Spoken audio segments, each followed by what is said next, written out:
Tapi kalau seperti itu tadi itu memang kelalaian dosennya lah, gitulah kita bilang kan. Tapi kan kita kan juga agak kesal gitu misalnya kan. Wah, saya sudah masuk mata kuliah dia tepat waktu terus. Pagi pun disuruh saya bangun, saya ikuti. Tugas, karena kita kan sekarang sudah punya website kan.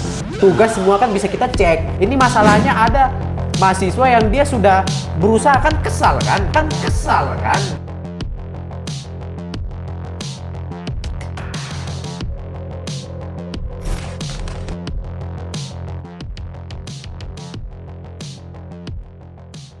Karena aku juga kayak gitu, aku melihatnya itu jadi cemas bro. Jadi kan kayak gitu juga kan. Karena kenapa seorang gitu kalau udah stres rela dia sampai nangis-nangis, sampai marah itu di dalam video yang dia sebar di media sosial. Berarti kan antara lain kan sudah tidak ada yang mau mendengar dia lagi kayak gitu kan. Orang tua cuma mau pengen sukses saya nggak mau tahu. Pokoknya saya biayai kamu harus seperti yang saya katakan kayak gitu kan. Nah, cobalah kenapa seseorang pengen curhat masalahnya sendiri di sosmed yang begitu luas sekali gitu? Ya, kalau itu sih lebih ke motivasi dia itu kayak mana gitu. Kalau saya sendiri sih motifnya dia itu menyebarkan ke ke sosmed tentang itu ada beberapa opsi ya. Opsi yang kemungkinan terjadi itu yang pertama memang untuk stambuk-stambuk atas itu kan kemungkinan udah sedikit lah kawan-kawannya, karena kawan-kawan yang lain mungkin udah duluan tamat seperti itu. Nah mungkin dia nggak ada lagi tempat untuk bercurhat, itu yang pertama. Terus yang kedua mungkin karena cari perhatian, itu yang cari perhatian atau cari konten. Kalau itu tolonglah untuk dihindari ya kan, biar lucu juga gitu. Kalau misalnya nanti ada ketahuan dia itu memang caper gitu kan, gimmick, ketahuan gimmick. Anda yang dihujat seluruh Indonesia nggak membilangkan tentang itu. Nah, memang itu terjadi enggak. Cuman saya hanya mau bilang kalau memang nyebar-nyebar konten kayak gitu, saya rasa nggak usah ada gimmick lah. Gitu. Tapi saya lihat nggak gimmick kemarin sih. Tapi kayaknya betulan dia nangis memang gitu. Karena banyak tekanan sih kalau itu. Mulai yang pertama itu nggak ada teman yang dia mau diajak bercurhat. Terus yang kedua memang tekanan-tekanan yang begitu besar dari kampus, mulai dari urusan dosen lah, skripsi lah, yang terus revisi lah segala macam, penelitian. Wah, itu memang butuh perencanaan yang memeras otak sih, yang memang sepatutnya kita nangis sih, karena kita belum menjalaninya aja gitu. Makanya saya lebih ke dominan menyadarkan kakak abang aja sih, yang lagi menonton video ini, kan kami itu belum merasakan nih.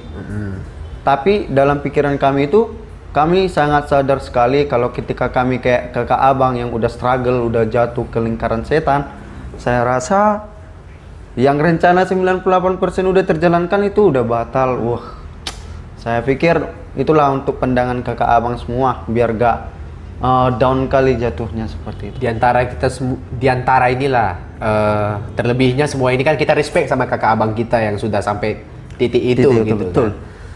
Kita respect sekali, tapi saran kita jangan sampai kita mengambil tindakan yang bisa merugikan pihak manapun. Itu kan kalau misalnya kita memakai suatu barang yang ilegal itu kan, misalnya narkoba, ingin punya hasrat begitu, itu kan sudah merugikan semua pihak.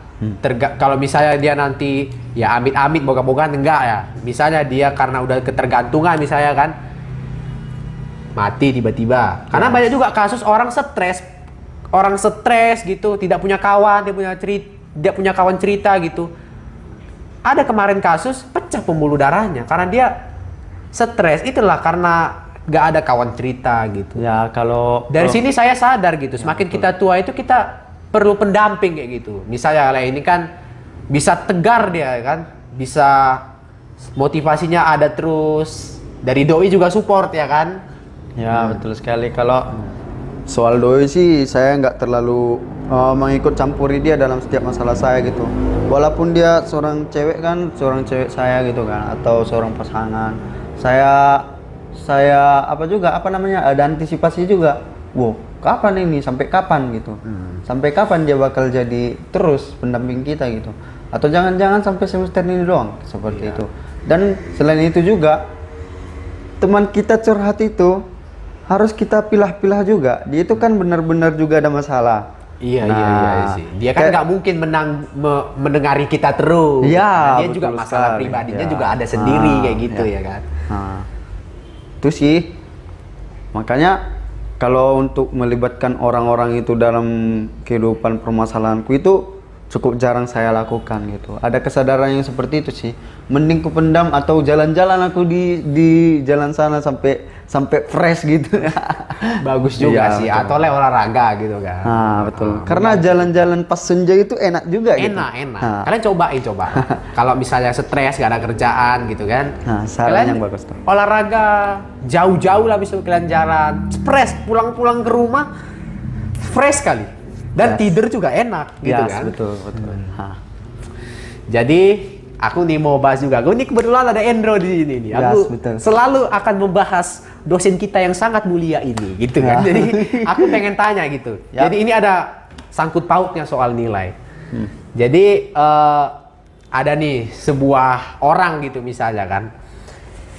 Dia itu seharusnya dari proses pembelajarannya 1 tahun ini dengan dia sudah mengikuti semua kata perkataan dosennya, tugas yang dikasih dosennya seperti itu, dia itu mendapatkan nilai yang tidak sesuai dengan usaha yang diberikannya pada matkul ini. Itu menurut lain itu ada campur tangan dosen nggak di situ? Artinya dosen ini kadang-kadang dia juga tidak mau peduli kasih perhatiannya gitu kepada mahasiswa gitu. Bagaimana menanggapi hal itu kalau Lai bilang kayak gitu? Kalau untuk itu sih lebih ke kayak mana sih peristiwa itu bisa terjadi kayak gitu. Karena contoh lah mungkin dosen itu nggak terlalu memperhatikan, mungkin ada banyak sekali mahasiswa yang harus memang diinput nilai atau harus perhatikan juga prosesnya mulai dari absensi dan segala macam. Mungkin itu lebih ke kelalaian sih menurut saya. Dan kelalaian ini memang udah tertutup. Kelalaian ini contoh lah saya nih sebagai dosen. Semisal nih saya masukkan dalam diri saya. Saya itu sebagai dosen dan saya itu bukan mencap ya. Contoh lah saya itu sebagai dosen. Nah, pada saat itu saya itu banyak sekali mahasiswa yang harus saya input nilainya. Iya. Nah, saya hitung, saya komputasi semua. Nah, tetap dapat. Dan sangat tidak mungkin sekali gak ada kemungkinan gagal di situ atau kemungkinan memang telat atau segala macam di situ. Mungkin akan ada banyak peristiwa, tapi lebih ke kalau kayak peristiwa yang Lea bilang itu saya lebih menembak ke arah yang kelalaian sih.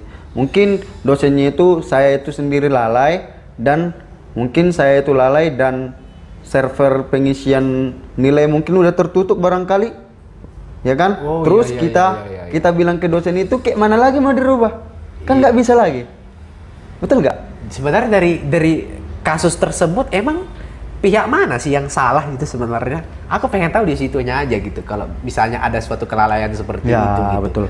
Nah kalau kayak gitu, kalau seperti itu sih melihat lagi kayak mana sih progres yang sudah diikuti si mahasiswa tadi gitu. Kalau memang progresnya sudah maksimal, diikuti ini itu, absensi full segala macam, UAS, UTS segala macam itu ikut. Nah, berarti ya salahnya bukan di mahasiswanya lagi dong, ya kan? Mohonlah kepada Bapak Ibu juga, Bapak Ibu dosen, Mohon. kayak mana ya, untuk kelalaian itu bisalah diminimalisir, dipersiapkan jauh di sebelum hari H pengisian seperti itu. Biar apa? Gak terjadi seperti itu. Saya rasa sih kalau itu lebih ke kelalaian sih, bukan ke pilih-pilihan, lebih ke kelalaian sih, kelalaian seorang dosen. Tapi ini sih saya rasa udah cukup sih membantu pertanyaan lain gitu. Iya.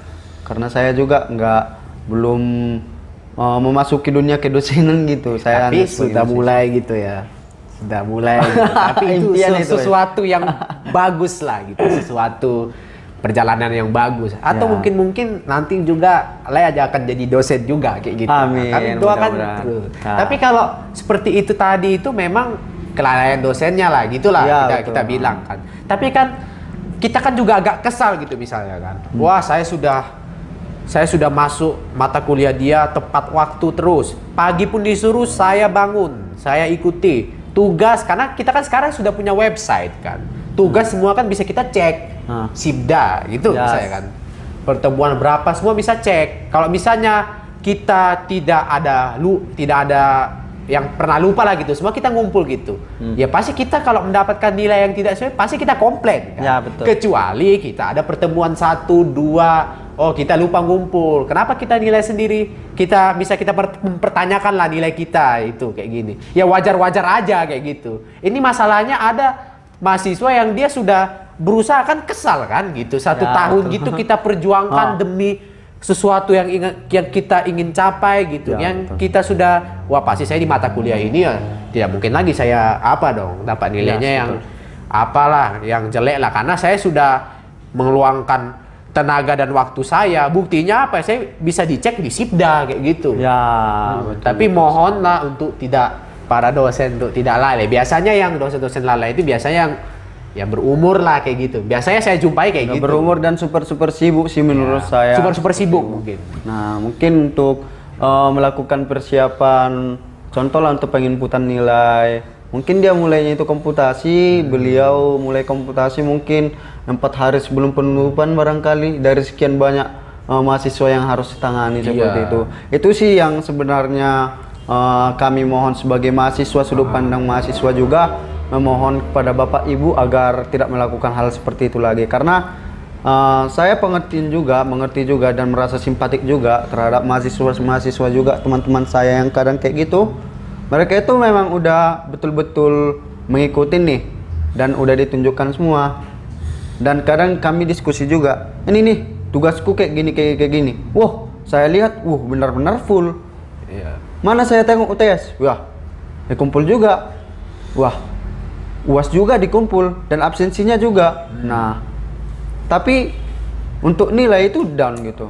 Nah, iya.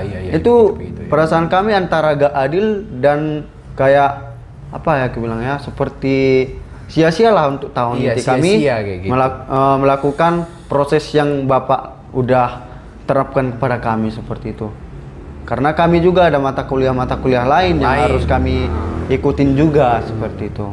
Itu sih barangkali yang harus semakin para dosen-dosen yang ada di Indonesia itu perhatikan lagi seperti itu. Atau mungkin kalau misalnya Bapak Ibu kuranglah fokus ya karena ada sesuatu kegiatan yang harus dia ikutin kayak gitulah.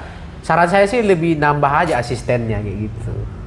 Supaya untuk menghindari sebuah penghimpunan nilai yang tidak sesuai dengan usaha mahasiswa yang tidak sesuai dengan usaha yang diberikan oleh mahasiswa kayak gitu. Betul sekali. Soalnya kan kita ini kan sekarang kan PPKM kan sudah dicabut dari pemerintah kan. Kita kan sudah mulai full lah tatap muka Full gitu, tatap muka. Itu bukannya sesuatu yang gampang kalau menurut aku sih. Karena kan kita kan ada juga loh yang kuliah di kampus kita itu dari luar kota loh. Contohnya Binjai coba. Dia udah capek-capek jauh naik motor, kena macet, uang bensin lagi gitu, sampai di akhir semester tiba-tiba drop kayak peristiwa kan kita kan sekelas ya kan. Itu sih yang sangat kami sangat sesali juga sebagai sudut pandang sebagai mahasiswa yang memang udah melakukan segala upaya yang terbaik sebisa kami gitu, tapi malah dapat hasil yang memang yang tidak kami harapkan. Itu sama sekali tidak kami harapkan, tapi malah dapat kayak gitu. Itu apes banget sih untuk kami. Sangat apes. Nah, kalau untuk itu lebih ke saran saya itu pas seperti yang Lai bilang itu tadi, tapi lebih ke semakin melibatkan para mahasiswa lah. Contoh lah, kita kan masih bisa mensumberdayakan para mahasiswa gitu kan. Untuk contoh lah, bisa tolong bantukan untuk kayak gini kan, sepertinya bisa seperti itu. Biar lebih terkoordinasi juga hubungan antara dosen dan si mahasiswa tersebut seperti itu. Tapi ini bukan untuk menggurui ya, bukan. Tapi saya lebih agak suka mahasiswa itu dilibatkan dalam dunia pendidikan lagi seperti itu. Iya. Biar agak mundur kemungkinan yang nggak diinginkan seperti yang tadi seperti itu. Iya, karena kan kita keinginan kita lah sebenarnya mahasiswa itu kan kita ingin penilaiannya itu yang sesuai gitulah kan. Yang Nggak terang. mau yang karena sebuah kelalaian kecil aja kok jadi bisa begini kayak gitu, nggak pengen gitu ya kan. Jadi tapi ada juga di sisi lain gitu, ada yang dosen itu ketika kita istilahnya komplain lah kayak gitu kan, kenapa saya kayak gini, ada yang dosennya itu kayaknya dia itu nggak mau mendengarkan kita kayak gitu. Misalnya kan aku pernah tahun lalu, aku nggak mau sebut siapa ya, bos saya, aku kan komplain kan. Kenapa aku komplain?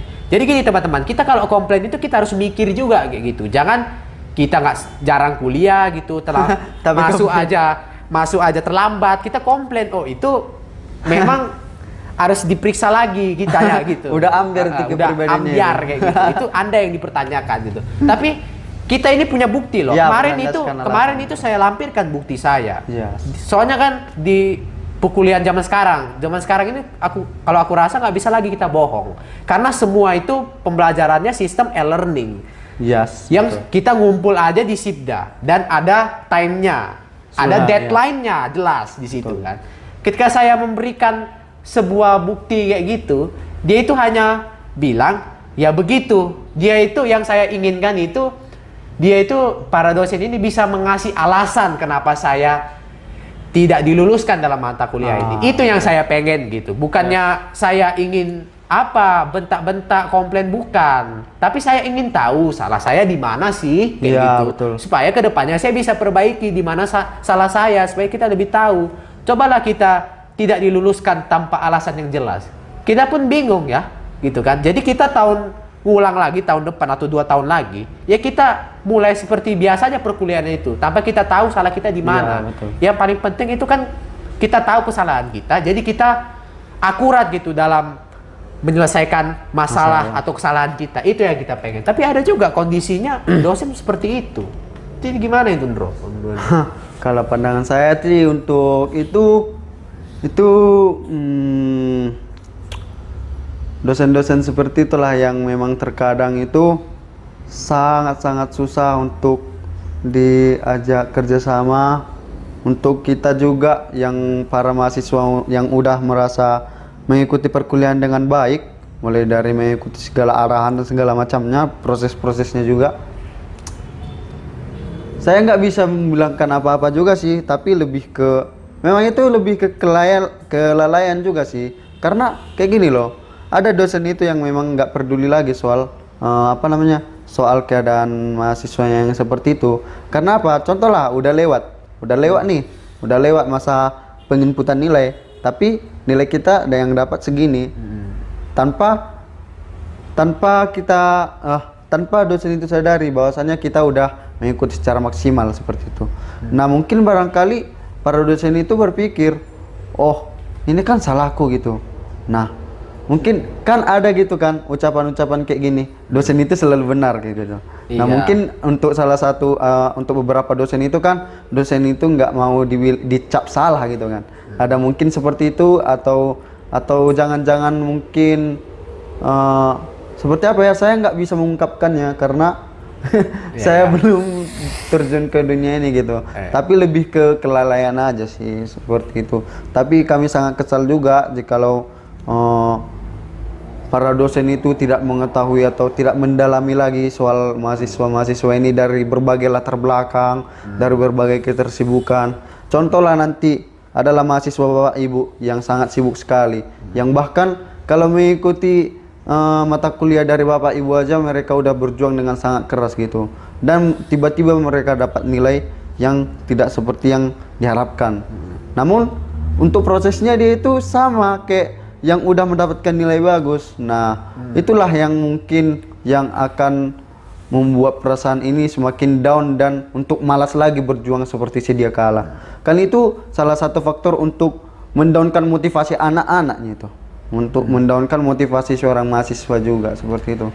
Ya mungkin untuk aku sih lebih memohonkan lagi kepada dosen-dosen yang sekarang ini sangat antusias dalam perkuliahan. Mungkin saya tidak mencap bahwa setiap dosen itu seperti itu, akan tapi biar kayak manalah langkah-langkah dari Bapak Ibu untuk meminimalisir hal itu seperti itu, dengan pertimbangan juga bahwasanya kami juga lelah loh dalam kuliah seperti itu. Gak mungkin lah kami udah capek-capek melakukan kuliah dari Bapak Ibu, tapi kami itu dapat nilainya segini gitu. Dan gak adil juga ketika kawan-kawan kami yang sama atau setara bahkan di bawah kami nilai aturan standar atau kualitas belajarnya, tapi malah orang itu yang naik, kan lucu gitu kan.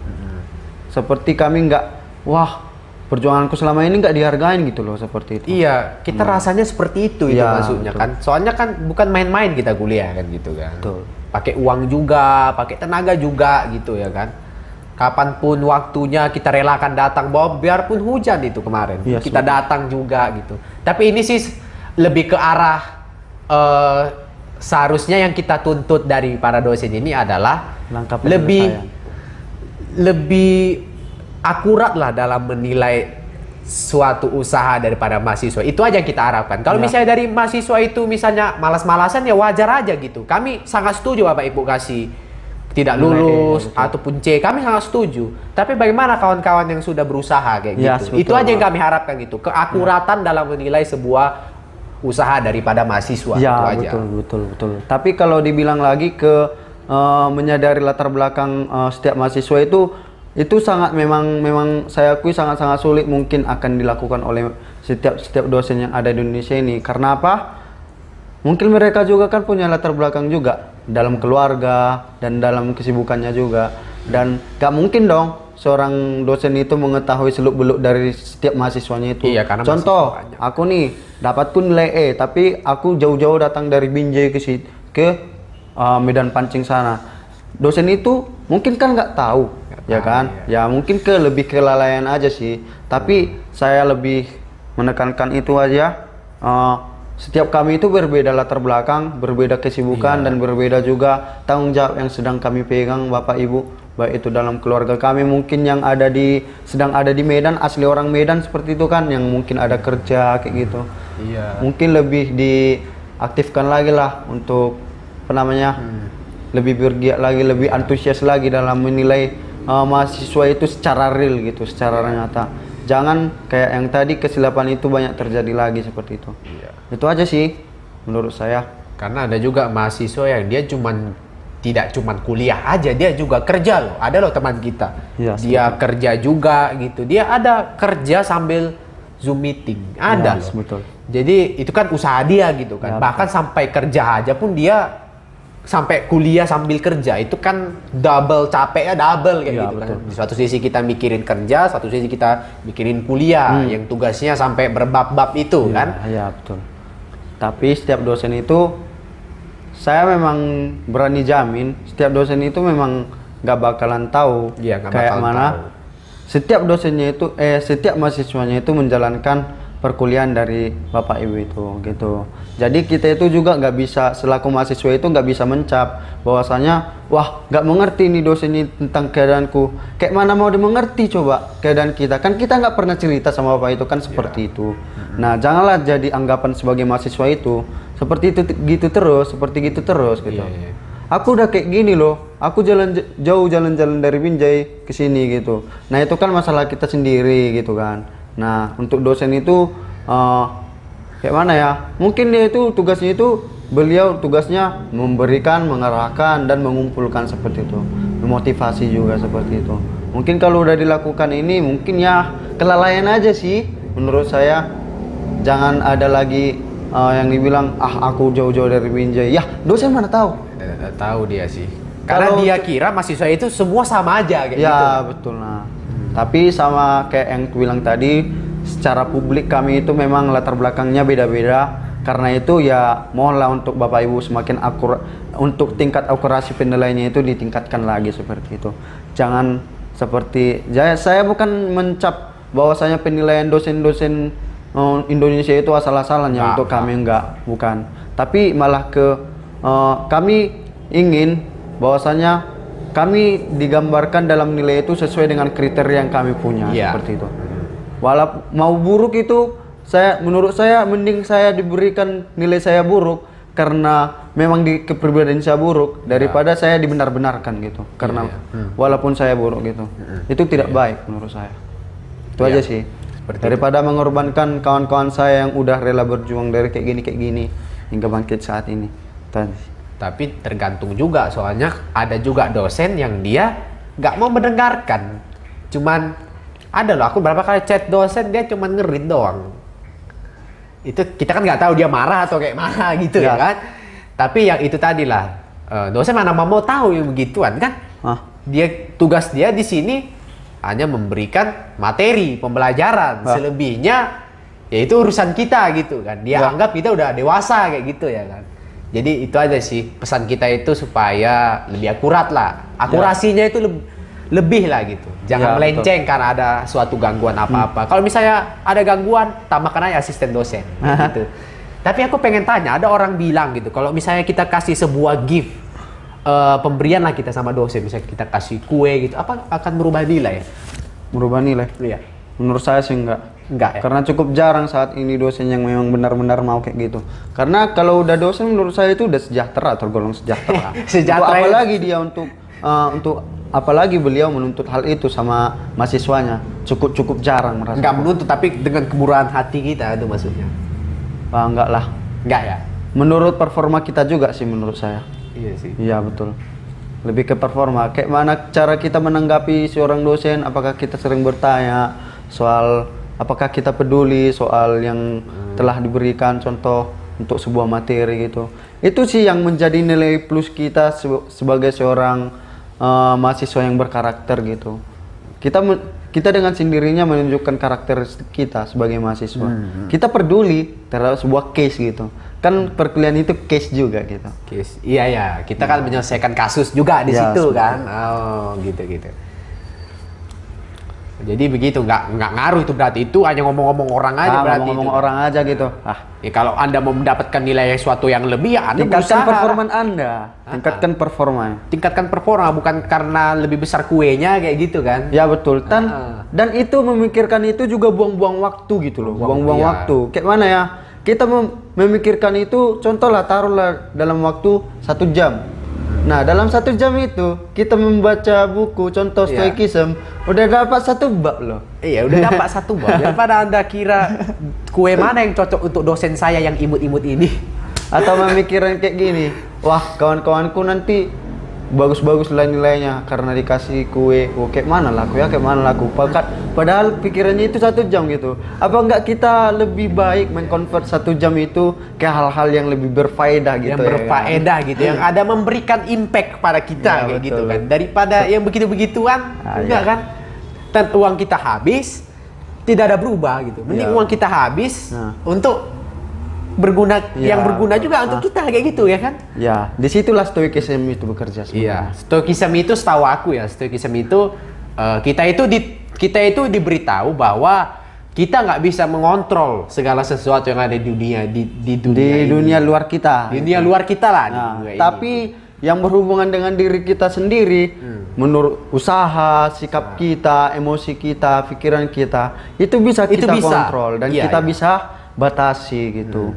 Yang terkadang kita tidak bisa membatasi apa yang ada di diri kita karena menyadari bahwa dunia luar itu nggak bisa kita batasi gitu. Jadi kita sama-samakan yang dalam diri kita itu sama diri di dunia luar gitu. Jadi sama, jadi keduanya itu balance gitu. Yang sama ketidak kontrolannya ya, yang ketidak bisa kontrolannya gitu. Jadi sama, jadi balance gitu. Jadi bagus juga Stoicism ini, layak untuk dipelajari oleh seorang mahasiswa lah gitu kan. Apalagi di lapangannya juga dibenturkan oleh berbagai banyak hal. Stoicism ini membantu kalian kayak gitu kan. Karena kita itu tidak bisa mengkontrol apa yang ada di luar diri kita, tentang apa kejadian yang akan datang atau masa depan gitu. Kita tidak bisa kontrol karena itu semua itu milik Tuhan. Ya, betul. Jadi di luar daripada diri kita itu yang bekerja itu adalah kehendak Tuhan. Kita hanya bisa mengontrol diri kita sendiri. Ya, betul gitu sekali. Jadi saya juga setuju ya. Mudah-mudahan ini didengarkan oleh rektor lah. Gitu. Saya pengen ada itu di mata kuliah umum itu yang membahas tentang kepribadian, kecemasan kayak gitu. Atau mungkin ada mata kuliah khusus mungkin untuk kepribadian mahasiswa. Kayak psikiater gitu. Iya, kayak gitulah. Karena kita tanpa kita sadari kita sebenarnya perlu hal-hal yang seperti itu. Kita perlu untuk hal seperti itu. Makanya orang sekarang itu banyak seperti yang tadi yang di video yang aku nonton itulah. Sampai nangis-nangis dia di video. Itu perlu kita buat bimbingan kepribadian gitu. Di dalam suatu mata kuliah. Karena untuk konsultasi ke psikiater aja itu kan biayanya kalau aku nggak salah dengar ya itu aja sampai mau jutaan. Iya. Kita bayangkan lah, kita kan mahasiswa kan ya, kita pengen sesuatu barang yang worth it dengan nominal yang sangat-sangat irit kayak gitu kan. Nah, itulah perlu juga gitu. Kita melupakan kepribadian kita gitu. Kita disekelilingi oleh hal-hal yang membuat kita harus seperti ini, tapi kita lupa gitu akan kepribadian kita gitu. Itu sesuatu hal yang sangat penting sekali lah gitu. Lebih salahnya kayak gini, kita itu takut bahwasannya nilai kita itu buruk atau down dibuat oleh seorang dosen killer. Karena ini juga kayak mana ya, ini juga saya dapatkan juga di semester saya gitu, kawan-kawan saya juga yang setara dengan kita gitu kan. Ya. Nah, orang itu hanya memperdulikan atau hanya memikirkan bahwasannya dosen itu killer gitu. Apa enggak kita lebih baik gitu, kita lebih berusaha ke depannya. Kayak mana biar kita bisa mengikuti dengan baik perkuliahan dari Bapak itu, dari dosen itu gitu. Nah, kekilleran tadi kan bisa kita minimalisir dengan langkah yang kayak tadi, ya kan? Untuk apa kita berpikir tentang itu? Kenapa nggak kita dominankan aja ke tindakan gitu? Itu tadi, itu relate sekali sama stoikism tadi. Nah, kenapa kita memperdulikan sesuatu yang ada di luar diri kita? Kenapa nggak di dalam diri kita? Ya, betul. Pokoknya jangan kita itu mengontrol sesuatu yang di luar batas kita bisa kontrol kayak gitulah. Bagus juga stoikism ini ya. Endo, sejak kapan belajar stoikism itu, Pak? Untuk belajar stoikism yang pernah baca buku saya itu di awal-awal semester 1 kuliah. Tapi saya pernah dapat motivasi dari mamah juga yang mengatakan untuk apa kita memikirkan sesuatu hal yang nggak berguna gitu. Kita pikirkan dalam-dalam, tapi solusinya tetap ditindakan. Kan lucu. Iya juga sih memang sih. Tapi stoikism ini juga akan membantu Anda kalau misalnya Anda itu ketergantungan dengan rokok. Karena kan pelampiasan kan, stres gitu kan. Yes, betul. Kenapa Anda tidak membaca buku stoikism gitu kan? Itu juga menghemat loh. Rokok mahal kan? Iya kan? Daripada rokok mahal, bagusan kita gunakan untuk kesenangan kita. Misalnya beli es krim biksu. Ya lagi. Dan makan ayam Pattaya le. Woi. Niko disensor. Tidak, Anda kita bilang kayak namanya Nicholas Purba. Anda membawakan dolar kuning sama saya. Jadi itulah alasan saya nggak ngundang Anda gitu kan. Jangan nggak ngundang, nanti ngundang juga. Memang nggak bisa. Jadi kita lagi nyari uang, ini Anda ngasih beban sama saya kan, ngasih musibah. Bapak dolar kuning ya kan. Agak bahaya juga. Ya, Oke. Jadi udah clear lah soal itu ya. Kalau dosennya itu mohon ditingkatkan lagi keakuratannya gitu ya kan. Jadi aku juga mau bahas. Sebenarnya lah itu sebenarnya juga ngajar lah misalnya. Lah kan mengajar kami gitu kan. Di lab gitu kan. Bagus banget gitu ya kan. Jadi lah kan pernah tanya kemarin. Lah itu ragu sebenarnya itu. Apakah cara pembelajaran saya itu baik? Saya bilang kemarin kan. Cara pengajaran. Cara pengajaran baik. Iya, betul. Dan saya udah janji saya akan bahas di podcast ini. Jadi kalau aku boleh nilai lah, ya, ini sejujur-jujurnya ini murni dari dalam hati. Nggak saya masukkan ke pikiran. Kalau pikiran ini kan jahat kan. Pikiran ini kan jahat. Jadi saya menilainya dari dalam hati. Menurut saya, dari kapan ngajarnya? Semester 2 sih. Iya. Oke, semester 2. Menurut saya, untuk mulainya itu di semester 3, tapi belajarnya semester 2. Menurut saya dari pembelajaran yang dan pengajaran yang sudah Laini berikan 2 tahun ini adalah lebih dari 90%. Cukup, lebih dari cukup gitu. Karena saya bukan menghujat asisten yang lain, bro. Enggak ya, bro ya. Jangan nanti karena kalian nonton video ini sampai sana saya diinterogasi sama kalian, bukan ya. Karena menurut saya ya, Lai ini tuh bisa menjiwai setiap pertanyaan yang diberikan oleh mahasiswa kayak gitu. Jadi nggak kan ada juga orang pengajar gitu kan. Yang penting dia udah tahu, tanpa dia menanyakan sama kita itu sudah paham nak. Seperti itu. Menurut saya pengajar yang seperti itu lah. Ini kan pengajar lah gitu misalnya kan. Saya nggak bisa bilang lah jadi dosen sekarang kan. Tapi walaupun gitu pembelajaran yang sudah lah ini berikan itu sudah memenuhi syarat atau layak untuk menjadi seorang dosen. Betul. Jadi gak usah pun dosen yang ngajar di dalam mata kuliah itu, dia pun ngajar sudah paten gitu. Karena kita aja belajar dari dosen aja kadang belum tentu ngerti juga gitu kan. Ya, betul. Kenapa nggak kita pergunakan mahasiswa seperti Lai ini gitu untuk mengajar? Karena kalau kita mahasiswa sama mahasiswa itu kan kayak mana ya? Masih ada kedekatan gitu lah, lebih humble lah, lebih friendly gitu kan. Kalau kita sama dosen ini kan, segan-segan lebih gitu segan kan. gitu. Lebih segan kayak gitu. Gak ada kebebasan.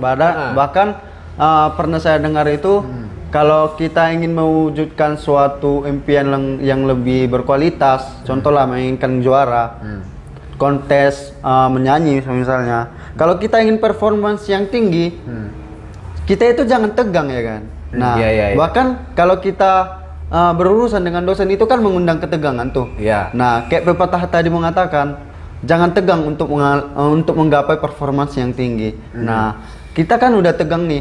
Bagaimana kita menghadapi ilmu-ilmu yang udah akan mengena sama kita sendiri dalam keadaan diri kita itu tegang gitu.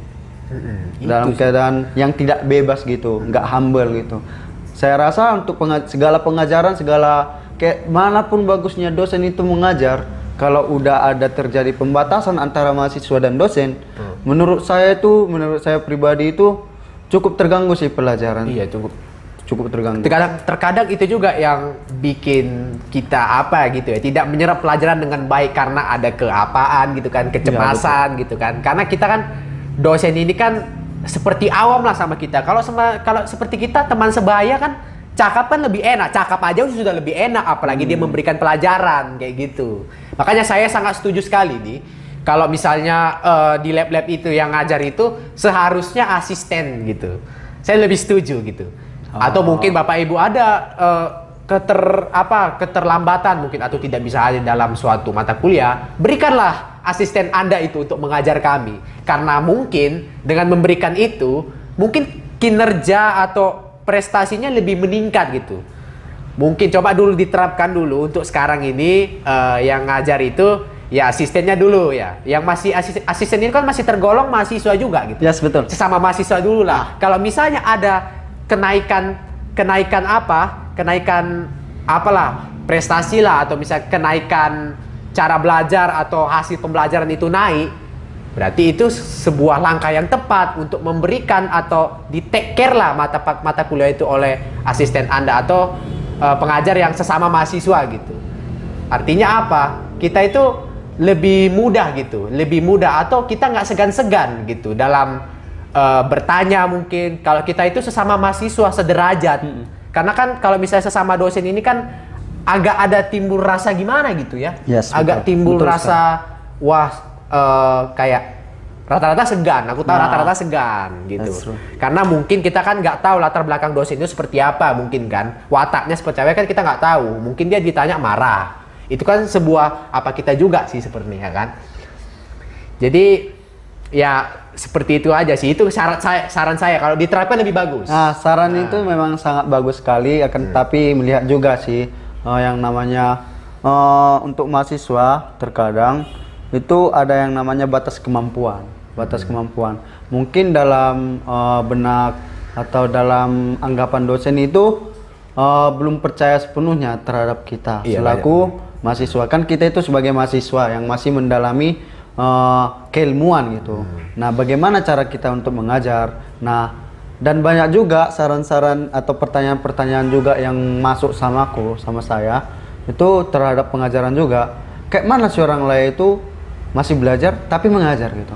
Nah, kalau yang itu jawaban saya sih kurang kurang bisa atau kurang dapat saya maknai jawaban yang dari saya. Karena apa? Saya menyadari juga keterbatasan saya dalam mengajar gitu. Oh, iya juga ya. Bagaimana seorang yang belajar itu bisa mengajar gitu.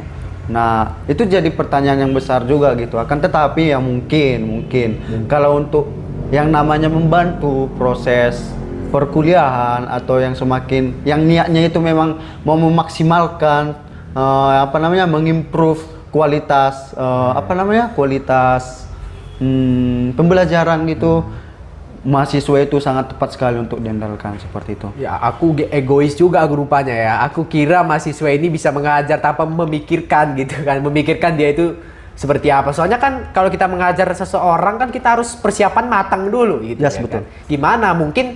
Mungkin aku nggak tahu ya, mungkin live pas ngajar itu ada yang like korbankan gitu misalnya. Inilah itu teman-teman, maaf Endro, waktu sudah saatnya kita meminta maaf kepada asisten Endro ini karena kita jarang gitu. Kita hanya memikirkan kita sendiri dapat ilmu tanpa memikirkan yang mengajar kita. Itu ya. Aku egois juga aku tadi, Cok, ya kan. Jujur, yang saya korbankan untuk itu sih ya yang kemarin libur yang bulan lalu semester lalu itu kan cuma 2 minggu. Nah, berarti lebih banyak waktu yang saya habiskan itu kan di sini, di medan pancing, di medan kita mancing ikan. Medan pancing itu medan tempur.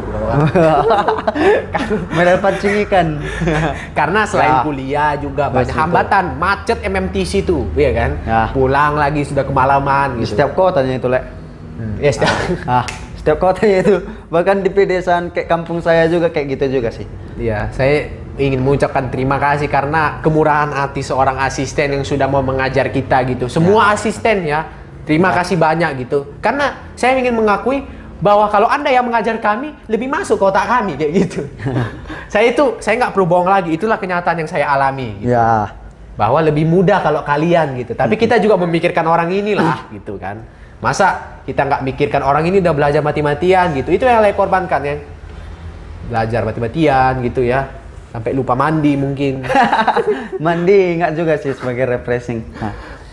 Iya, tapi betul. ini mungkin pertanyaan terakhir nih. Lah itu kita nggak tahu kan, dan aku juga nggak nanya podcast kemarin. Ini cita-cita lah itu apa sih sebenarnya? Apa yang le mau sih sebenarnya? Baik, ini pertanyaan yang cukup bagus sekali karena saya juga mau menerangkan definisi T yang sudah saya bilang tadi. Gitu. Apa yang le mau sih sebenarnya? Nah, mungkin saya bisa bantu mungkin dengan media ini. Oke, seperti ini teman-teman dan Layoel juga. Untuk dari segi cita-cita sih, saya punya skala prioritas yang menempatkan dua buah impian itu dalam satu tempat. Tapi kuncinya itu adalah 80 dan 20. Nah, 80 kalau kita itu mengenal yang namanya huruf T besar, itu saya simbolkan itu sebagai T yang atas ini itu adalah skala yang paling tidak bisa dilangkahi. T yang paling di bawah ini adalah sesuatu yang jangan sesekali dilupakan. Jangan terlalu dilupakan dan jangan terlalu diabaikan. Contoh seperti ini. Skala prioritas adalah suatu targetan di mana kita itu cita-cita itu ingin jadi apa.